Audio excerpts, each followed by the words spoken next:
ed è finita. Amici, sì, è finita. La partita è finita. Il Matera in Serie B,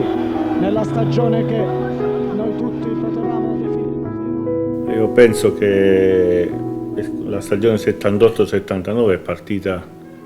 come al solito per risparmiare, per cercare di mantenere un gruppo che anche l'anno prima aveva fatto bene. La squadra giocava bene, sono stati confermati gran parte dei giocatori, qualche operazione di mercato è stata fatta proprio per cercare un attimino di fare cassa. Credo che quell'anno sono stati venduti Petruzzelli e Chimenti, adesso non ricordo bene, vennero dal Bari Loseto e Bitetto e quindi si è cercato di arrangiare una squadra cercando di mantenere più o meno il gruppo precedente. Quindi all'inizio ovviamente si partì fra lo scetticismo generale perché come tutti gli anni insomma forse si pretendeva sempre qualcosina in più, però ovviamente un girone diverso, c'era stata la possibilità di entrare, fu il primo anno che furono divisi i gironi e fu fatta la C1 e la C2, quindi riuscimmo ad entrare, credo per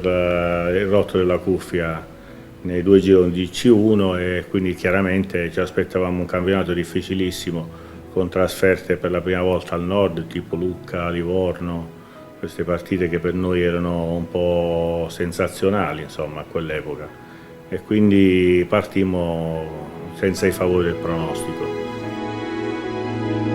Penso a due partite dalla fine noi finimmo dietro il Catania perché il Catania conquistò la vittoria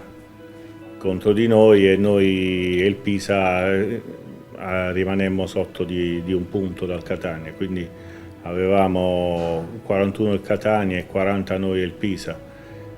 La fortuna volle che il calendario dava Pisa-Catania la domenica successiva e il Matera giocava in casa con la Paganese, che era una partita abbastanza abbordabile. Noi vincemmo, il Pisa vinse e quindi ci trovammo tutti e due al primo posto con il Catania distaccato di un punto. Quindi si preparò questa settimana che era l'ultima di campionato, il Catania giocava fuori casa e noi e il Pisa dovevamo vincere a tutti i costi. E noi ci avviavamo a fare questa trasferta di Lucca e fu una settimana veramente da ricordare dal lunedì, tutti i giorni si pensava a questa trasferta, fin quando raggiungemmo il ritiro di Montecatini, dove eravamo io con la famiglia, con mio padre, mia madre, vennero tutti e c'era la squadra e mi ricordo che il sabato sera i giocatori non andavano a dormire, siamo stati fino all'1 alle 2 a parlare perché era difficile prendere sonno, perché era come una finale di un mondiale. E quindi abbiamo passato una notte insonne, il giorno dopo, adesso non ricordo se c'erano 35-36 gradi, un caldo infernale,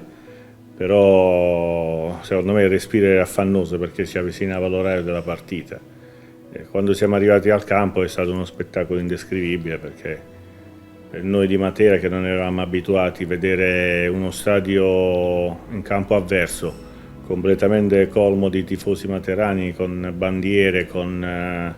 coriandoli, con tutto quello che c'era a disposizione, trombe, trombette per fare il tifo, sicuramente è stato molto emozionante. Infatti quando arrivammo con l'autobus allo stadio di Lucca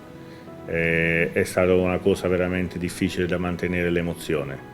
E il ricordo ancora in me è indelebile, insomma, non si dimentica perché è stato vincere un campionato non con una squadra per cui lavori, per una squadra che fa parte del tuo sangue, della tua vita normale, che hai vissuto da piccolo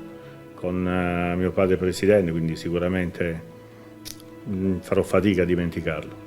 Io penso che la gioia di Lucca rimarrà nel cuore dei materani e nei figli di quelli che erano lì a Lucca e nei nipoti, perché sicuramente si tramanderà, perché è una giornata non di calcio, non di sport, è una giornata per la città di Matera che sicuramente è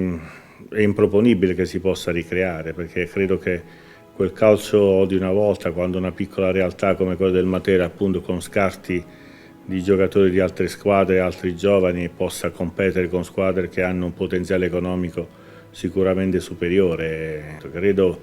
che ormai il calcio sia completamente diversificato dai valori economici e penso che sia quasi impossibile che si possa creare. È normale che ognuno in cuor suo spera per la propria città che si possa ricreare una giornata del genere.